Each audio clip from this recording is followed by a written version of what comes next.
Maraming nag-abang sa pagsalubong ng Chinese New Year sa Binondo, Maynila kung saan ibinida ang drone show at fireworks display.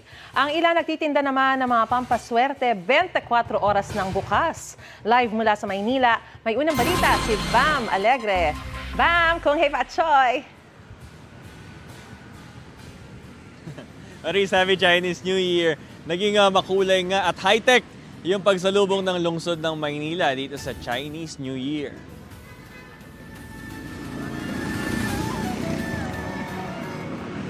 Sabay-sabay umangat ang mga drone bago ang hating gabi para sa pagsalubong sa Chinese New Year sa Maynila.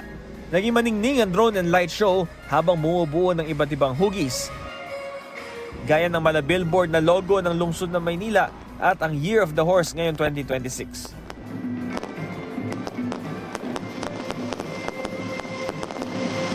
Paghudyat ng alas 12 na hating gabi, nagliwanag ang paligid sa makulay at maingay na community fireworks display.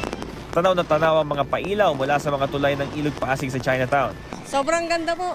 Sobrang ngayon lang kasi ako nakapunta dyan. Kaya sobrang ganda ng mga fireworks nila na paputok. Sobrang saya, sobrang saya. Inabangan po talaga namin. After work, dumiretso na po kami. Taon ng tradisyon ng mag-asawang sina Paolo at Aya Ong na salubungin ng Chinese New Year sa Binondo.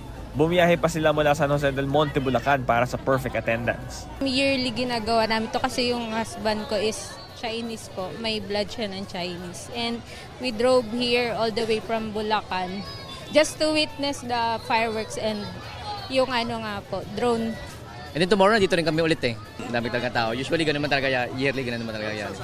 Maaga pa lang, nagtipon na mga tao sa Jones Bridge at maging sa Pasig River Esplanade para salubungin ang Chinese New Year. Para tiyakin ang kaligtasan sa lugar, nakabantay ang pulisya. Matapos ang fireworks display, nanatiling bukas ang mga ilaw ng Binondo sa magdamag. May ilang 24 oras din nagtinda ng mga pampaswerte tulad ng mga lucky, palay at pinya na tig 50 pesos. Maliliit na pampaswerte panamuti na 3 for 100 pesos, malalaking pasabit na mula 300 pesos at prosperity basket na 700 pesos.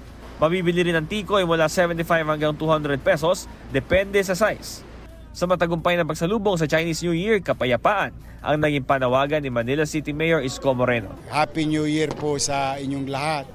Ang wish ko, kanina nasabi ko na, I hope we'll find the peace. We must seek peace because peace will create peace of mind and progress and opportunity to a person, to a family, to a community, to a city, and to the country, and to our neighboring countries.